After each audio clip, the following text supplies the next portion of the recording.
Bonjour, je m'appelle Hélène Laurenceau et vous écoutez Dyad Podcast.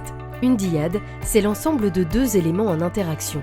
Vie pro et vie perso, voilà deux éléments qu'on tente parfois de séparer. Mais choisir son métier, s'épanouir, changer de vie professionnelle ou créer son entreprise a forcément un impact sur le reste de notre vie.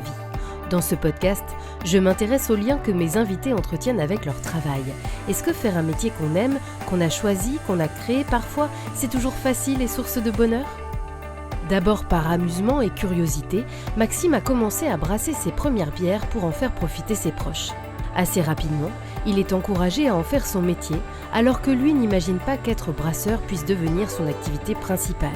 Mais finalement, ce projet s'avère être une bonne opportunité pour rejoindre la ferme familiale.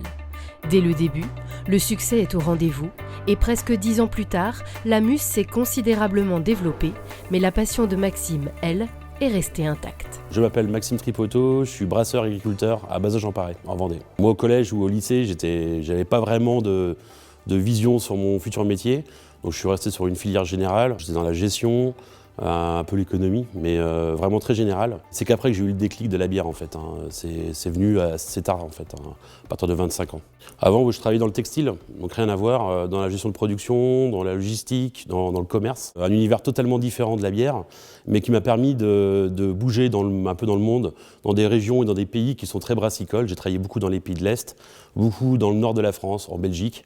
Donc pendant 6 ans, j'étais un petit peu dans des endroits où ça boit beaucoup de bière. Et moi, j'aimais bien la bière, donc ça m'a permis de découvrir des nouveaux styles. Et quand je suis revenu après en France et en Vendée, je ne retrouvais pas ces styles de bière-là. Et du coup, je me suis dit, pourquoi pas les brasser et les faire découvrir à mes potes, quoi. Donc c'est comme ça que c'est né un petit peu la culture de brassage de bière. Et puis aussi le partage de ces nouvelles recettes, en fait. Et puis après, ça fait boule de neige, en fait, tout simplement. Il n'y a pas beaucoup d'informations pour démarrer, on va dire, un petit peu sur les forums. Ça existait, les forums de brassage amateur. Il y avait des formations. Mais bon, j'étais pas au stade où je voulais en faire mon métier, où je voulais en faire mon activité. J'étais juste en stade d'expérimentation et d'amusement, on va dire. Et donc du coup, j'ai tâtonné un peu sur Internet, des marmites de 20 litres en inox, puis de 40. Et puis comme ça ne suffisait pas pour les copains et moi, on est passé à 100 litres. Mais voilà, ça s'est fait naturellement, sans prétention et juste pour s'amuser, on va dire, quoi. Le déclic, en fait, c'était vraiment le retour des copains, des gens qui ont fait goûter les expérimentations, les bières. Au bout d'un moment, en fait, les gens me motivent, m'ont poussé en fait à ouvrir ma brasserie, tout simplement. C'est pas moi en fait qui ai décidé de ça au début, on va dire.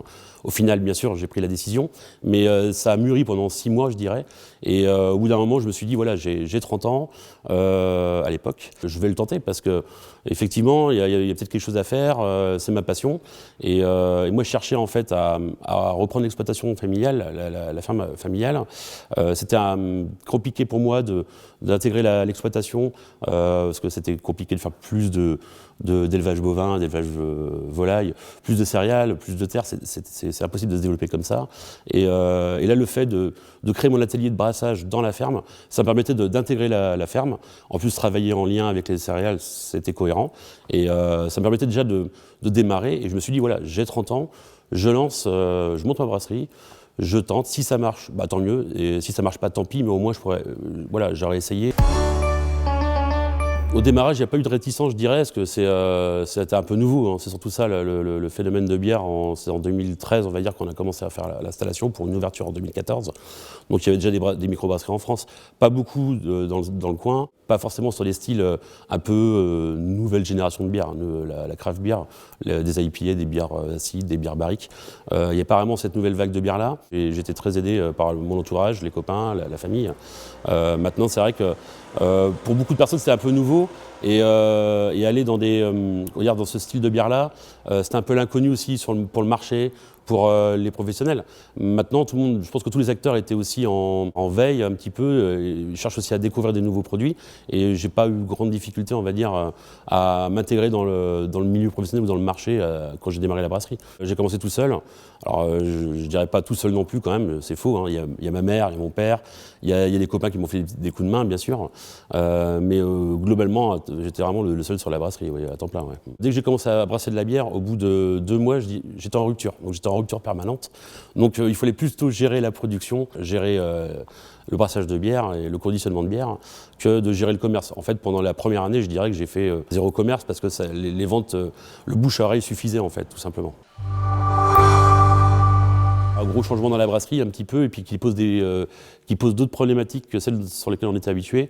C'est le jour où on passe du j'ai jamais de stock, je suis toujours en flux tendu, à j'en ai, il faut maintenant que je le conserve bien, que je gère la distribution. Et puis après, il y a le passage de l'étape où j'étais en tank à lait, où je brassais donc des tanks à lait quand j'ai commencé avec des tanks à lait modifiés. Donc c'était vraiment plus qu'artisanal, je dirais agricole même, mais ça fonctionnait très bien. À passer à une salle de brassage monobloc, très respectueuse des ingrédients, des aromatiques, tout ça. Donc en fait, pour amener une constance, au début, pour être constant, j'étais constant dans l'erreur, et je suis passé à être constant avec des paramètres bien définis, un contrôle à avoir, une rigueur à avoir. Donc c'est vraiment deux mondes différents, deux aspects différents du brassage. Les deux sont très importants, je pense. Moi, je suis content en tout cas d'avoir pu voir déjà les deux, même si j'en découvre tous les jours. Dès la première année, on s'est inscrit au concours de agricole de Paris. Et puis, en fait, 100% des échantillons déposés, on va dire, pour le concours général de Paris ont tous eu une médaille. Donc j'ai fait ça pendant 3 ans. Et au bout des 3 ans, on a eu le prix d'excellence qui récompense la meilleure brasserie, qui possède le meilleur palmarès sur les 3 dernières années au salon agricole. Donc ça nous a donné, on va dire, un coup de tampon, un gage de crédibilité vis-à-vis des cavistes, vis-à-vis des futurs dégustateurs de nos bières. Ça a été un accélérateur en crédibilité pour notre bière, ça c'est sûr. Ouais. Moi, je trouve ça un peu prétentieux de dire que j'étais brasseur, même si j'ai fait quand même une formation de DU d'opérateur de brasserie à la Source-Infuse à La Rochelle. Avant d'ouvrir ma brasserie, je voulais quand même avoir des bases et puis pas ouvrir n'importe comment. Ça, c'était déjà une formation que j'ai passée, quoi. Maintenant, je peux dire que je suis brasseur, je pense, mais sur les 6 premiers mois, j'avais du mal à dire que j'étais brasseur, même que je brassais, mais j'étais plus dans l'attente du retour des gens sur ma bière que sur le fait de m'annoncer comme brasseur. Voilà. Aujourd'hui, on brasse avec 80% de l'orge de la ferme en fait. On achète le houblon, c'est assez compliqué à cultiver par chez nous. La filière commence à se recréer, donc c'est des questions qu'on se pose. Mais dans l'immédiat, on préfère aller d'abord sur le malt, l'orge de brasserie de la ferme. Donc on va brasser ici. On va fermenter ici, on va conditionner du fût, des bouteilles, même des canettes d'aluminium ici. Et on va même le développement packaging. Alors on n'est pas imprimeur d'étiquettes, mais toute la partie réalisation graphique, des habillages, des bouteilles, du fût ou même PLV, on va dire, c'est fait sur site. Aujourd'hui, on travaille vraiment la bière de A à Z sur place. Ouais. Moi, l'idée de la brasserie, depuis le début, c'est de m'amuser, c'est vraiment de partager une passion de la bière. Donc nous, ça ne nous intéresse pas de brasser la même bière, la même recette tous les jours. Ça nous intéresse bien sûr parce qu'il y a des problématiques qui sont assez intéressantes et tout à maîtriser, à aller chercher, à optimiser tout ça. Mais le métier aussi du brasseur, c'est de proposer des nouvelles choses, des nouveaux goûts, des surprises. Nous, on brasse une 40aine de recettes par an à peu près pour nous permettre justement de continuer à apprendre, de continuer à innover autour de la bière, quoi. J'ai commencé tout seul en fait à brasser et maintenant au bout de 9 ans, là aujourd'hui sur la brasserie, c'est une équipe de 8 personnes. Et après, au-delà de ça, on va avoir aussi la ferme, la taproom, le restaurant, le bar, la boutique, où en tout ça fait une team de 18 personnes à travailler sur site. Le métier a un peu évolué depuis le début, mais je suis toujours un peu sur la partie brassage. Alors je brasse pas tous les jours, là-dessus on est d'accord, je peux pas désormais. Je brasse un peu le soir quand les gars sont débauchés, je finis le brassin on va dire. Mais après toute la partie, les collaborations, des bières qu'on va brasser en collaboration avec d'autres brasseries, je suis toujours sur la partie brassage, la partie aussi bière un peu spéciale, nouvelles recettes.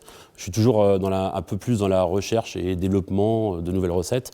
Ça, c'est quelque chose que je ne lâcherai pas. Mais c'est mon petit plaisir. Mais oui, je brasse moins qu'avant, effectivement. J'aurais rêvé d'avoir le matériel que j'ai aujourd'hui quand j'ai commencé, ça c'est sûr. Mais j'aurais jamais pensé que je l'aurais un jour. Donc, je me suis jamais donné de gros objectifs. J'étais plus, on va dire, dans la recherche et la compréhension de comment brasser la bière qui a le plus de goût, ou comment améliorer mon aromatique avec le houblon, comment donner plus de corps à tel type de bière, comment fermenter mieux.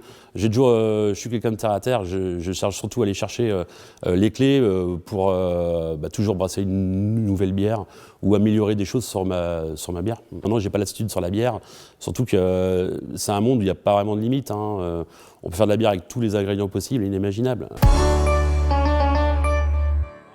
Je fais des vacances, mais je vais voir des brasseries, je vais voir des houblonnières. Non, en fait, après, c'est une passion, donc c'est un peu ma vie, hein, voilà, tout simplement. Donc si je veux couper, je sais que je suis en capacité de couper. Maintenant, je vois pas, c'est mon plaisir. Si je prends des vacances, ça sera pour aller voir des houblonnières, visiter des brasseries, aller rencontrer des copains brasseurs. Je m'embêterais à faire autre chose. Je me sens pas en train de travailler, hein, même en ce moment. Alors, je suis souvent présent à la Stabule, effectivement, hein, dans notre taproom, le restaurant, le bar et la boutique. Maintenant, il faut savoir déléguer aussi. Donc, on est toute une équipe. Et je suis présent. De temps en temps, je fais des visites de brasserie. C'est pas moi qui les fais toutes, hein, mais on tourne un petit peu, voilà. Mais il n'est pas rare de me voir le samedi soir ou le vendredi soir à traîner en terrasse de la Stabule, oui.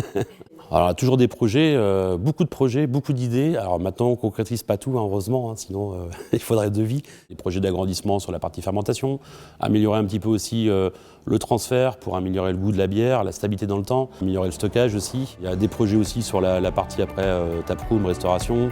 On a plein de projets, il n'y a pas de souci. Merci pour votre écoute et merci à Maxime de m'avoir accueilli à la ferme de la Muette. Abonnez-vous, laissez des étoiles, des commentaires, partagez, c'est le meilleur moyen de me soutenir et je vous dis à très vite pour un nouvel épisode.